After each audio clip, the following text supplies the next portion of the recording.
হাতে মেখে যে কোনো রান্নাই কিন্তু অনেক বেশি মজার হয়। একদম চটকে চটকে মাখিয়ে নিতে হবে। আর এই ভাজিটা যদি এইভাবে করা হয় তাহলে তো কথাই নেই।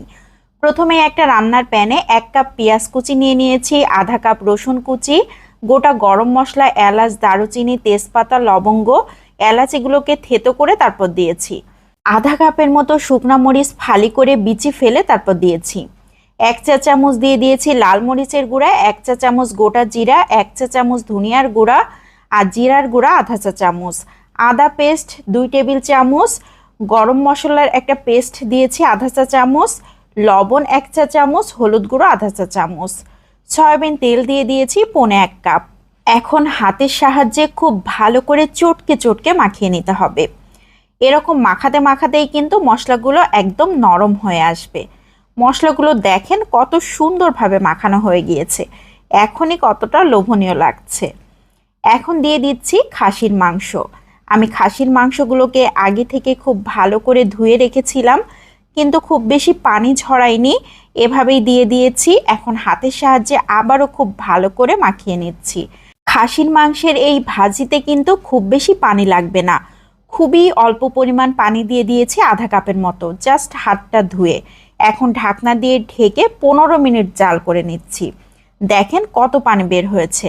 আমি কিন্তু মাংসটাকে ধুয়ে খুব বেশি পানি ঝরাই নেইনি, এই কারণে এতটা পানি বের হয়েছে। এই পানিতেই কিন্তু খুব ভালো মতো রান্নাও হয়ে যাবে, আবার ভাজিও হয়ে যাবে। আর এই ভাজি করার জন্য অবশ্যই গোটা মশলা ব্যবহার করতে হবে, আমি যেভাবে করেছি ঠিক সেভাবেই। আবারও ঢাকনা দিয়ে ঢেকে রান্না করে নিয়েছি একদম 25 থেকে 30 মিনিট।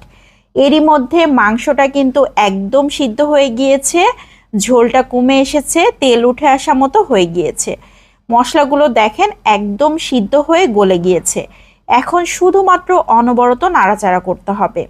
এ পর্যায়ে কিন্তু নাড়াচাড়া তেমন বন্ধ করা যাবে না, তাহলে নিচ থেকে লেগে যেতে পারে।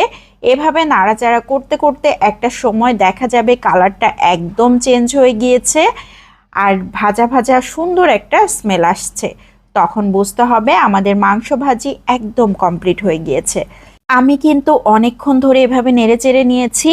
মাংসের কালারটা দেখেন অনেকটাই চেঞ্জ হয়ে গিয়েছে, একদম ভাজি মাংসের মতো কিন্তু হয়ে গিয়েছে। তারপরেও আমি আরও 5-6 মিনিট এভাবে জাল করে নিচ্ছি। একদম তেল উঠে আসা মতো হয়ে গিয়েছে, কোনো ধরনের পানি নাই।